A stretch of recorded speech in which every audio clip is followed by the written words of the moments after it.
Hello बच्चों, how you all. I hope all are fit and fine. मैं हूं आपका अपना रोहितास राजपाल गिंटाला एंड आज बच्चों हमें बात करनी है the conductance in electrolytic solutions. Conductance in electrolytic solutions and before starting the topic let's have a brief look of the classification of substances on the basis of conduction. Classification of substances on the basis of conduction. तो बच्चों जब conduction के base पे हम substances को classify करते हैं, if you classify any substance on the basis of conduction, तो हमें पता है बच्चों कि किन्हीं भी सबस्टेंस को हम ब्रॉडली दो कैटेगरी में क्लासिफाई करते हैं on the basis of the conduction. One is the conductor, one is the conductor, another one is the insulator. Conductor and insulator. हालांकि इसके अलावा एक कैटेगरी और होती है जिसको हम सेमीकंडक्टर बोलते हैं, जिसकी बात हम सॉलिड स्टेट में करते हैं बच्चों। यहां पर फिलहाल के लिए हम मेनली दो कैटेगरी लेके चल रहे हैं, one is the conductor, another one is the insulator. Now the conductors are the substances which conduct the electricity, whereas insulator are the one which do not conduct the electricity. यानी conductors वो substances होंगे बच्चों जो electricity conduct करेंगे, but insulators वो substances होंगे जो electricity conduct नहीं करेंगे। अब हम बात करें conductors की, हमें पता conductors वो होंगे जो electricity को conduct करते हैं। अब वो electricity conduct किस तरह से कर रहे हैं, इस बेसिस पे कंडक्टर्स की दो कैटेगरी बना देते हैं बच्चों। One is the electronic conductor, one is the electronic conductor, इसी का दूसरा नाम है बच्चों मेटालिक कंडक्टर। इसको इलेक्ट्रॉनिक कंडक्टर भी बोल देते हैं और इसको हम मेटालिक कंडक्टर भी बोल देते हैं। Another one is the electrolytic conductors, another one is the electrolytic conductors. in short इसको हम electrolytes भी बोल देते हैं बच्चों, इनको in short हम electrolytes भी बोल देते हैं। तो कंडक्टर्स की दो कैटेगरी होगी बच्चों, one is the electronic conductor, another one is the electrolytic conductor. जो इलेक्ट्रॉनिक कंडक्टर है उनको मेटालिक कंडक्टर भी बोल देते हैं एंड जो इलेक्ट्रोलाइटिक कंडक्टर्स हैं उनको हम इन शॉर्ट इलेक्ट्रोलाइट्स भी बोल देते हैं। क्लियर। अब हम बात करें जो इलेक्ट्रॉनिक कंडक्टर्स हैं, इनमें जो फ्लो ऑफ करंट होता है बच्चों वो होता है वाया इलेक्ट्रॉन्स, यानी इनमें फ्लो ऑफ करंट किसके थ्रू होगा, फ्लो ऑफ करंट होगा थ्रू इलेक्ट्रॉन्स, इलेक्ट्रॉन्स के थ्रू फ्लो ऑफ करंट होगा बच्चों। In the case of electrolytic conductors जो फ्लो ऑफ करंट होगा बच्चों वो होगा वाया आयंस, यानी इलेक्ट्रोलाइटिक कंडक्टर्स में फ्लो ऑफ करंट किसके थ्रू होगा, ये होगा आयंस के थ्रू। क्लियर। कंडक्टर्स की हम बात कर रहे थे, conductors are the substances which conduct the electricity, और हमने कंडक्टर्स को फर्दर दो सब कैटेगरी में क्लासिफाई कर दिया था on the basis of conduction of electricity. One is the electronic conductor जिसमें इलेक्ट्रिसिटी का जो कंडक्शन होता है बच्चों वो होता है through electrons. Another one is the electrolytic conductors जिसमें जो फ्लो ऑफ करंट होता है वो होता है वाया आयंस, आयंस के थ्रू इसमें इलेक्ट्रिसिटी का कंडक्शन होता है। तो ये हुई दो कैटेगरी बच्चों किसकी, कंडक्टर्स की। अब यहां पर जो इलेक्ट्रॉनिक या फिर जो मेटालिक कंडक्टर्स हैं इसकी बातें बच्चों हम करते हैं इन दी सॉलिड स्टेट। जब हम सॉलिड स्टेट चैप्टर पढ़ते हैं वहां पर ये बातें होती हैं। यहां पर इस चैप्टर में बच्चों हमें कंप्लीट बातें किसके बारे में करनी है, हमें बातें करनी है about the electrolytic conductors, because हमारा जो टॉपिक है that is the conduction in the electrolytic solutions. तो हमें बच्चों इसकी बात करनी है यहां पर, किसकी, इलेक्ट्रोलाइटिक कंडक्टर्स की, जिसको हम क्या बोल देते हैं इन शॉर्ट, जिसको हम बोल देते हैं इलेक्ट्रोलाइट्स, इलेक्ट्रोलाइट्स। अब बच्चों याद करो क्लास 11th में जब हमने इक्विलिब्रियम चैप्टर पढ़ा था वहां पर हमने इलेक्ट्रोलाइट्स को दो कैटेगरी में क्लासिफाई किया था। हमने इलेक्ट्रोलाइट्स को दो कैटेगरी में क्लासिफाई किया था। One is the weak electrolytes, another one is the strong electrolytes. One is the weak electrolytes, another one is the strong electrolyte on the basis of their degree of dissociation. जिन electrolytes का degree of dissociation high होता है बच्चों उनको बोलते हैं हम strong electrolyte, जिनका डिग्री ऑफ डिसोसिएशन लो होता है उनको बोलते हैं हम वीक इलेक्ट्रोलाइट्स। तो ये दो कैटेगरी बच्चों हमने बनाई थी क्लास 11th में जब हम पढ़ रहे थे इक्विलिब्रियम चैप्टर। क्लियर। ये हुआ बच्चों classification of substances on the basis of conduction of electricity. अब यहां से बच्चों हमारे टॉपिक की शुरुआत होती है that is conduction of electricity in the electrolytic solutions. तो स्टार्ट करते हैं बच्चों, कंडक्टेंस इन इलेक्ट्रोलाइटिक सॉल्यूशंस, कंडक्टेंस इन इलेक्ट्रोलाइटिक सॉल्यूशंस। अब यहां पर बच्चों हमारे पास कुछ टर्म्स हैं जिनकी हमें बात करनी है। यहां पर हमारे पास कुछ टर्म्स हैं, दैट इज हम बात करेंगे बच्चों सबसे पहले रेजिस्टेंस की, हम बात करेंगे रेजिस्टेंस की जिसको हम R से रिप्रेजेंट करेंगे। उसके बाद बच्चों हम बात करेंगे कंडक्टेंस की जिसको हम G से रिप्रेजेंट करेंगे। फिर बच्चों हम बात करेंगे रेजिस्टिविटी की जिसको हम रो से रिप्रेजेंट करेंगे। उसके बाद बच्चों हम बात करेंगे कंडक्टिविटी की जिसको हम कापा से रिप्रेजेंट करेंगे। फिर बच्चों हम बात करेंगे मोलर कंडक्टिविटी जिसको हम रिप्रेजेंट करेंगे लैम्डा एम से, कैपिटल लैम्डा एम, इससे हम रिप्रेजेंट करेंगे। तो ये बच्चों कुछ टर्म्स हैं जिनकी हमें वन बाय वन डिस्कस करनी है। हमें बात करनी है रेजिस्टेंस की, बात करनी है कंडक्टेंस की, बात करनी है रेजिस्टिविटी की, कंडक्टिविटी की एंड फाइनली मोलर कंडक्टिविटी की। तो इन टर्म्स के बारे में वन बाय वन डिस्कस करते हैं बच्चों। तो स्टार्ट करते हैं बच्चों with the very first term that is resistance. अब रेजिस्टेंस की जब हम बात करें बच्चों तो रेजिस्टेंस के बारे में हम बचपन से पढ़ते आ रहे हैं, लोअर क्लासेस से हम पढ़ते आ रहे हैं about the resistance, we know very well about the resistance. हम रेजिस्टेंस को डिफाइन करने की बात करें तो हम बोल सकते हैं that to oppose the flow of current is known as resistance, to oppose the flow of current is known as resistance. और इसकी यूनिट की बच्चों हम बात करें, यूनिट की बात करें तो unit of resistance is ohm, the unit of resistance is ohm. अब हम बात करें about the next term that is conductance. Conductance की जब हम बात करें तो conductance is the reciprocal of resistance is known as conductance, the reciprocal of resistance is known as conductance. यानी इसको हम किस एक्सप्रेस कर सकते हैं, कंडक्टेंस आपकी G that is the reciprocal of resistance, we can say G equals to 1/R, the reciprocal of resistance is known as conductance. तो बच्चों जब इसकी यूनिट की बात करें तो इसकी यूनिट हो जाएगी ओम इनवर्स, ओम इनवर्स। और इसी को हम बोल देते हैं बच्चों, इसी को बोल देते हैं हम सीमेंस, कैपिटल एस से हम रिप्रेजेंट करते हैं इसको। Clear? So that is the conductance, we can define it as the reciprocal of resistance is known as conductance, can be expressed as G equals to 1/R, unit is the ohm inverse और siemens. ये बात हुई बच्चों about the conductance. अब हमें बात करनी है about the next term that is resistivity, और इसी का ही दूसरा नाम है बच्चों स्पेसिफिक रेजिस्टेंस। इसको हम स्पेसिफिक रेजिस्टेंस भी बोलते हैं और इसी को हम बोलते हैं रेजिस्टिविटी। जो लेटेस्ट रिकमेंडेशन है, latest recommendation of IUPAC according आजकल हम इसको रेजिस्टिविटी ही बोलते हैं। तो यहां से बच्चों हम इसको क्या बोलेंगे, रेजिस्टिविटी ही नाम देंगे। क्लियर? तो हमें बात करनी है अबाउट द रेजिस्टिविटी। अब हमें पता है कि रेजिस्टेंस जो होता है बच्चों वो लेंथ ऑफ ए वायर के डायरेक्टली प्रोपोर्शनल होता है एंड क्रॉस सेक्शन एरिया की इनवर्सली प्रोपोर्शनल होता है। The resistance of a wire is directly proportional to the length of the wire and inversely proportional to the cross sectional area. अब यहां पर जो प्रोपोर्शनलिटी साइन है इसको जब हम हटाते हैं बच्चों तो एक कांस्टेंट लगता है that is rho, that is rho. और ये जो रो है बच्चों यही होती है आपकी रेजिस्टिविटी, यही क्या आपकी रेजिस्टिविटी है।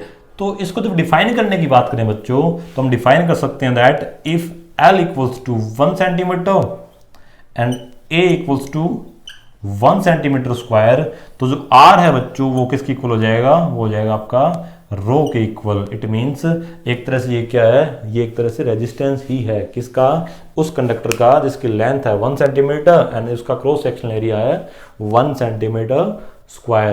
So we can define the resistivity as the resistance of a conductor whose length is 1 centimeter and the area of cross section is 1 square centimeter.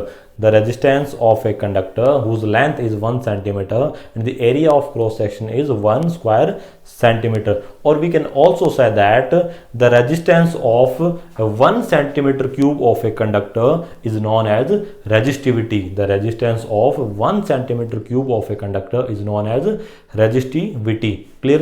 ये हुई बच्चों इसकी definition, the definition of resistivity. अब हम बात करें बच्चों about the unit of resistivity. तो बच्चों जब यूनिट ऑफ रेजिस्टिविटी की बात की जाती है, जब हम इसकी यूनिट की बात करें बच्चों तो हमें पता है R equals to rho L by A. यहां से बच्चों जब हम रो की वैल्यू निकालेंगे that will be R A upon L। यहाँ से बच्चों जब रो की वैल्यू निकालें then rho equals to R A by L, R A by L. अब हमें पता है the unit of R is ohm, unit of cross section area is centimetre square and the unit of length is centimetre. Clear? तो यहाँ से बच्चों जो आपकी यूनिट आएगी that is ohm into centimetre. The unit of resistivity is ohm into centimetre. Ohm into metre भी मिलेगी बच्चों आपको कई जगह, ओम इनटू मीटर भी मिलती है। हम यहाँ पर in general ohm into centimetre लेके चलते हैं। Clear? So that is the unit of resistivity. तो ये बात हुई बच्चों अबाउट दी रेजिस्टिविटी। क्लियर? अब हमें बात करनी है बच्चों about the next term that is conductivity. तो बच्चों जब कंडक्टिविटी की बात करें तो we can define the conductivity in short and sweet manner that is the reciprocal of resistivity is known as conductivity. The reciprocal of resistivity is known as conductivity. It means we can express the conductivity as kappa equals to 1 upon rho. Kappa equals to 1 upon rho. अब हमने थोड़ी देर पहले ही बच्चों बात की थी that rho equals to R A upon L. Rho equals to R A upon L. इसका बच्चों जब हम रेसिप्रोकल लेते हैं that is 1 upon rho equals to 1 upon R L upon A. अब यहां पर 1 अपॉन रो क्या हो जाएगा बच्चों? 1 अपॉन रो हो जाएगा kappa, that is kappa equals to 1 upon R. 1 upon R हमें पता है बच्चों रेसिप्रोकल ऑफ रेजिस्टेंस ये होता है कंडक्टेंस, यानी G into L upon A. ये हो गया बच्चों एक्सप्रेशन ऑफ कंडक्टिविटी। तो फॉर्मूला आ गया बच्चों final K equals to G L upon A. अब इस फॉर्मूला से बच्चों हम कंडक्टिविटी को एक बार फिर से डिफाइन कर सकते हैं। किस तरह से? हम मान लें if L equals to 1 centimetre and A equals to 1 centimetre square then kappa will be equal to G. Kappa किसके इक्वल हो जाएगा बच्चों? जी के इक्वल हो जाएगा। कब? यदि एल की वैल्यू हमने 1 सेंटीमीटर रख ली और ए की वैल्यू हमने रख दी 1 सेंटीमीटर स्क्वायर, तो यहां से जो काप्पा है बच्चों किसके इक्वल हो जाता है? काप्पा इक्वल हो जाता है जी के equal. That is the conductance of the solution. तो यहां से बच्चों हम कंडक्टिविटी को एक बार फिर से डिफाइन कर सकते हैं। We can define the conductivity once again as the conductance of a solution of 1 centimetre length and having 1 square centimetre as the area of cross section is known as conductivity. The conductance of a solution of 1 centimetre length and having 1 square centimetre as the area of cross section is known as conductivity. Clear? इसके अलावा बच्चों हम एक definition और दे सकते हैं that the conductance of 1 cubic centimetre of a solution is known as conductivity. The conductance of 1 cubic centimetre solution is known as conductivity. Clear? तो ये हुई बच्चों द डेफिनेशन ऑफ कंडक्टिविटी। अब हम बात करें द यूनिट ऑफ कंडक्टिविटी की, तो हमें पता है बच्चों conductivity equals to G into L upon A. यहां पर जी है बच्चों कंडक्टेंस जिसकी यूनिट होती है आपकी ohm inverse, L upon A. L is the length, A is the area of cross section. Length की यूनिट होगी बच्चों सेंटीमीटर, एरिया की यूनिट होगी सेंटीमीटर स्क्वायर। तो यहां से बच्चों जो यूनिट निकल के आएगी हमारे पास, जो यूनिट निकल के आएगी that will be ohm inverse centimetre inverse. Ohm inverse centimetre inverse, और we can say siemens centimetre inverse. Ohm inverse को हमें पता है बच्चों सीमेंस बोल देते हैं, तो इसकी यूनिट क्या हो जाएगी? Siemens centimetre inverse. Clear? So that is the unit of conductivity. अब यहां पर बच्चों एक टर्म आई है हमारे पास that is L upon A. L upon A होता है बच्चों सेल कांस्टेंट। इसको क्या बोलते हैं हम? सेल कांस्टेंट बोलते हैं, और यूजुअली इसको हम जी स्टार से रिप्रेजेंट करते हैं। L upon A is the cell constant जिसको रिप्रेजेंट किया जाता है बच्चों किससे? जी स्टार से। ये क्या आपका? That is the cell constant. Clear? So that is the cell constant. L upon A is the cell constant usually represented by the G star. Clear? तो ये हुई बच्चों बात अबाउट दी कंडक्टिविटी। क्लियर? अब बात करें बच्चों about the next term that is the molar conductivity. तो बच्चों तो मोलर कंडक्टिविटी को डिफाइन करने की बात करें तो we can define the molar conductivity as molar conductivity of a solution at a given concentration is the conductance of the volume V of solution containing 1 mole of the electrolyte kept in between the two electrodes having the area of cross section A and a distance of unit length. The molar conductivity of a solution at a given concentration is the conductivity of the volume V of solution containing 1 mole of the electrolytes kept in between between the two electrodes having the area of cross section A and a distance of unit length. That is the definition of molar conductivity. अब इसके expression की बच्चों बात करें, molar conductivity के expression की बात करें हम, तो हम इसको एक्सप्रेस कर सकते हैं that lambda m equals to kappa upon concentration, kappa upon concentration. और जो कंसंट्रेशन जो टर्म ली जाती है बच्चों यहाँ पर, वो ली जाती है मोलरिटी, वो ली जाती है मोलरिटी।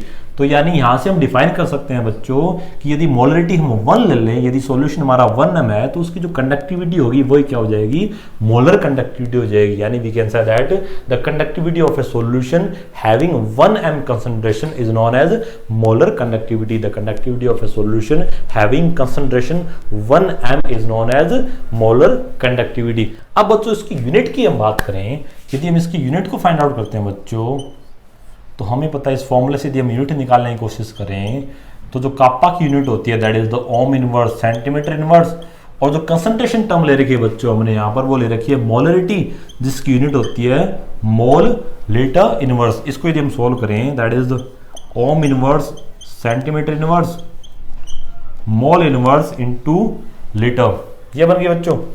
अब यहां से हम चलते हैं, प्रोसीड करते हैं इसको, ओम inverse centimetre inverse mole inverse, और लीटर को बच्चों हम लिख सकते हैं डेसीमीटर क्यूब। इसको क्या लिख सकते हैं हम, इसको हम लिख सकते हैं डेसीमीटर क्यूब। इसको जब हम सोल्व करें बच्चों, हमें पता है डेसीमीटर इक्वल्स टू होता है बच्चों 10 सेंटीमीटर, तो ohm inverse centimetre inverse mole inverse, और ये हो गया बच्चों 10 centimetre whole cube. Clear, 10 centimetre whole cube. अब जब इसको क्यूब लेंगे बच्चों हम, तो जो यूनिट आएगी आपकी लैम्डा की जो यूनिट आएगी बच्चों that is Om inverse centimetre inverse mole inverse, और ये आ जाएगी बच्चों सेंटीमीटर क्यूब इंटू 10⁻³ यानी हमारे पास जो यूनिट आ गई that is Om inverse centimetre inverse, और सेंटीमीटर क्यूब से आ जाएगा बच्चों सेंटीमीटर स्क्वायर, और आपका आ जाएगा मोल इनवर्स इनटू आपका एक कन्वर्जन फैक्टर आ गया बच्चों दैट इज 10⁻³ यानी ये तो आया बच्चों यूनिट आपकी, ये तो यूनिट आई है बच्चों, और ये कन्वर्जन फैक्टर आया है। तो इस तरह से ये जो कन्वर्जन फैक्टर 10⁻³ जो है आपका जो फैक्टर आया बच्चों, ये हम इस फॉर्मूला में रख देते हैं। तो जो फाइनल फॉर्मूला बनेगा हमारा that is lambda m equals to kappa upon concentration into 1000। ये आपका फाइनल फॉर्मूला आ गया बच्चों किसका, ये फॉर्मूला आ गया आपका मोलर कंडक्टिविटी का। और जो यूनिट आई है बच्चों वो क्या आ गई, यूनिट आ गई आपकी ओम inverse centimetre square mole inverse, ohm inverse centimetre square mole inverse, that is the unit of molar conductivity. तो ये हुई बच्चों बात about the molar conductivity. Clear, तो ये हुई बच्चों बातें about the resistance, conductance, resistivity, conductivity and molar conductivity. अब हमें यहां से conductance, conductivity and molar conductivity को लेकर आगे चलना है, और हमें बात करनी है about the next topic that is variation of conductivity with concentration, variations of conductivity with concentration. इस टॉपिक को बच्चों हम as the effect of dilution on conductance, conductivity and molar conductivity लेके भी स्टडी करते हैं। इस टॉपिक को हम स्टडी करते हैं as the effect of dilution on conductance, conductivity and molar conductivity की, यानी यहाँ पर हमें बात करनी है बच्चों इफेक्ट ऑफ डायल्यूशन की। अब हमें पता है, हमें ये पता है बच्चों कि डायल्यूशन का मतलब होता है कि कोई भी इलेक्ट्रोलाइटिक सॉल्यूशन आपका, कोई भी इलेक्ट्रोलाइटिक सॉल्यूशन में आप क्या ऐड कर दो, उसमें आप उसमें ऐड कर दो सॉल्वेंट। जैसे आप सॉल्वेंट ऐड करेंगे तो सॉल्यूशन क्या होता जाएगा बच्चों, सॉल्यूशन होता जाएगा डाइल्यूट। और हमें यहाँ पर बात करनी है इफेक्ट ऑफ डाइल्यूशन की, किसकी बच्चों, इफेक्ट ऑफ डाइल्यूशन की बात करनी है। किस पे बात करनी है, हमें बात करनी है इफेक्ट ऑफ डाइल्यूशन की ऑन कंडक्टेंस, जिसको हमने G से रिप्रेजेंट किया था। हमें बात करनी है बच्चों effect of dilution on conductivity, जिसको हमने काप्पा से रिप्रेजेंट किया था। और हमें बात करनी है बच्चों effect of dilution on molar conductivity, हमें बात करनी है बच्चों effect of dilution on molar conductivity, जिसको हमने रिप्रेजेंट किया है कैपिटल लैम्डा एम से। क्लियर? तो ये बच्चों हमें डिस्कस करना है अब। Clear? In the topic effect of dilution on conductance, conductivity and molar conductivity. तो बच्चों वन बाय वन बात करते हैं। सबसे पहले बात करते हैं effect of dilution on conductance, effect of dilution on conductance. अब हमें पता है बच्चों कि कंडक्टेंस की जब हम यहाँ बात कर रहे हैं, हम यहाँ बात कर रहे हैं किस टाइप की कंडक्टेंस की? हम बात कर रहे हैं इलेक्ट्रोलाइटिक कंडक्टेंस की। बिकॉज हमने जब कंडक्शन की बात की थी तो हमने कंडक्टर्स को दो कैटेगरी में डिवाइड किया था और हमने ये बात की थी कि यहाँ पर इस चैप्टर में हम किस टाइप के कंडक्शन की बात करेंगे? हम बात करेंगे इलेक्ट्रोलाइटिक कंडक्शन की, जो किसके थ्रू होता है? जो होता है through ions. It means electrolytic conduction में जो फ्लो ऑफ करंट हो रहा है बच्चों वो किसके थ्रू हो रहा है? वो हो रहा है थ्रू आयंस, यानी आयंस के थ्रू हो रहा है। और हमें पता है बच्चों कि जैसे ही हम सॉल्यूशन को डाइल्यूट करेंगे, तो उस सॉल्यूशन में जो इलेक्ट्रोलाइट प्रेजेंट आपका, उसका डिग्री ऑफ डिसोसिएशन क्या हो जाएगा बच्चों? डिग्री ऑफ डिसोसिएशन इंक्रीज हो जाएगा। इस वजह से नंबर ऑफ आयंस क्या हो जाएंगे? नंबर ऑफ आयंस इंक्रीज हो जाएंगे। तो जब नंबर ऑफ आयंस इंक्रीज होंगे तो tendency to flow of current भी क्या हो जाएगी बच्चों? वो भी इंक्रीज हो जाएगी, है ना। इट मीन्स जैसे ही नंबर ऑफ आयंस इंक्रीज होंगे वैसे ही इलेक्ट्रोलाइटिक कंडक्शन भी क्या हो जाएगा? वो भी इंक्रीज हो जाएगा। It means we can say that on increasing the dilution the conductance also increases. On increasing the dilution conductance also increases due to increase in the number of ions. On increasing the dilution, conductance also increases due to increase in the number of ions। ये हुई बच्चों बात effect of dilution on conductance की। अब हम बात करें बच्चों effect of dilution on the conductivity, effect of dilution on conductivity. अब हमें पता है कि कंडक्टिविटी की जब हम बात करें तो कंडक्टिविटी हमें पता है it is nothing but it is the conductance of the unit volume of electrolytic solution. किसी भी इलेक्ट्रोलाइटिक सॉल्यूशन के तो यूनिट वॉल्यूम की जो कंडक्टेंस होती है बच्चों, उसी को हम क्या बोलते हैं? उसी को बोलते हैं कंडक्टेंस। यानी यहाँ पर जो कंडक्टेंस की बात की जा रही है, यहाँ पर भी इलेक्ट्रोलाइटिक कंडक्टेंस की बात हो रही है, बट कहाँ पर हो रही है? वो हो रही है सिर्फ यूनिट वॉल्यूम में। अब जब हम डाइल्यूट करेंगे सॉल्यूशन को बच्चों, जब हम सॉल्यूशन को डाइल्यूट करेंगे तो हमें पता है नंबर ऑफ आयंस तो इंक्रीज होंगे but at the same time volume भी इंक्रीज होगा बच्चों। जब हम डाइल्यूट करेंगे सॉल्यूशन को तो नंबर ऑफ आयंस तो इंक्रीज होंगे due to increase in the degree of dissociation. But जैसे ही डिग्री ऑफ डिसोसिएशन इंक्रीज होगा, नंबर ऑफ आयंस इंक्रीज होंगे but at the same time volume भी क्या होगा बच्चों? वो भी इंक्रीज होगा। हम फॉर एन एग्जांपल मान के चलें, हम एक एग्जांपल मान लें बच्चों कि पहले हमारे पास 1 लीटर सॉल्यूशन था और इसमें जो नंबर ऑफ आयंस थे बच्चों, नंबर ऑफ आयंस थे मान लो 100 आयंस। एक एग्जांपल हम लेके चल रहे हैं, हमने सॉल्यूशन को डाइल्यूट कर दिया बच्चों और डाइल्यूट करके हमने सॉल्यूशन का वॉल्यूम कर दिया 2 लीटर। अब हम मान लें कि इसके जो नंबर ऑफ आयंस हैं वो हो गए 160। नंबर ऑफ आयंस कितने हो गए? 160 आयंस हो गए। अब पहले 1 लीटर में 100 आयंस थे बच्चों, अब 2 लीटर में 160 आयंस हैं। इट मींस पर लीटर कितने हो गए बच्चों? अब पर लीटर क्या आ गए? 80 number of ions. Clear? It means number of ions per unit volume क्या हो रहे हैं बच्चों? Number of ions per unit volume decrease हो रहे हैं। और number of ions per unit volume decrease होने की वजह से on increasing the dilution conductivity क्या हो जाएगी? कंडक्टिविटी हो जाएगी डिक्रीज। तो we can say that on increasing the dilution conductivity decreases due to decrease in the number of ions per unit volume. On increasing the dilution the value of conductivity decreases due to decrease in the number of ions per unit volume। ये हुई बच्चों बात effect of dilution on conductivity. Clear? अब हम बात करें बच्चों effect of dilution on molar conductivity, effect of dilution on molar conductivity. अब हमें पता है बच्चों कि मोलर कंडक्टिविटी क्या होती है आपकी? मोलर कंडक्टिविटी होती है kappa upon concentration, kappa upon concentration. अब जैसा हम देख पा रहे हैं कि जैसे डायल्यूशन इंक्रीज करेंगे तो डायल्यूशन इंक्रीज करेंगे तो कापा की वैल्यू डिक्रीज होगी, कंसंट्रेशन भी डिक्रीज होगी, दोनों ही डिक्रीज हो रही है। इट मीन्स अब यहां पर इस पे किसका इफेक्ट मानेंगे? इसके लिए हम क्या करेंगे कि कापा तो डिक्रीज हो रहा है बच्चों बट कंसंट्रेशन क्या होती है आपकी? Number of moles divided by volume of the solution.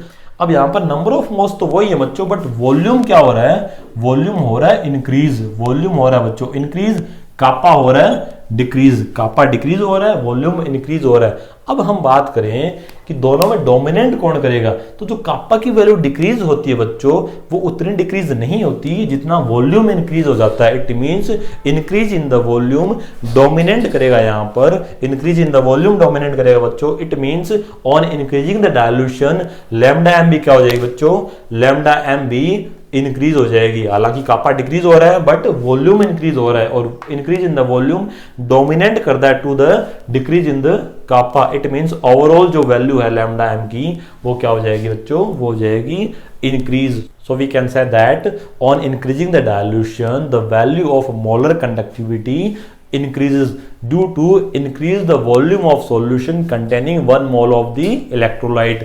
On increasing the dilution, the value of molar conductivity increases due to increase in the volume of the solution containing 1 mole of the electrolyte. Clear? ये हुई बच्चों बात effect of dilution on molar conductivity.